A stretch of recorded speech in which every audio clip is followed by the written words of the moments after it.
Arkadaşlar hepinize merhaba. Şimdi Şefkat Yerimdar yeni bölümünde nasıl izlendi? Onun analiz bilgisini paylaşacağım size. Yine genel olarak yeni bölümünde iyi gitti. Çektiği seyirci kitlesini korudu. Bir de arkadaşlar Şefkat Yerimdar'da şöyle bir şey de var.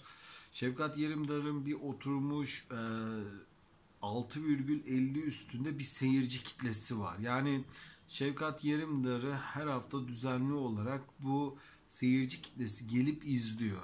Şefkat Yerimdar'ın bir de öyle bir avantajı da var. Yeni sezon başladığında da aynı şekilde bu izlenme oranlarını korur. Yine genel olarak yeni bölümünde iyi gitti. Seyirci ilgisini çekti. Düşük zap yedi.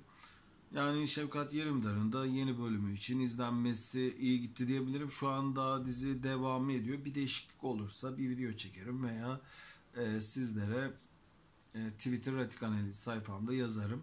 Şefkat Yerimdar için şu an söyleyeceklerim bu kadar. Allah'a emanet olun.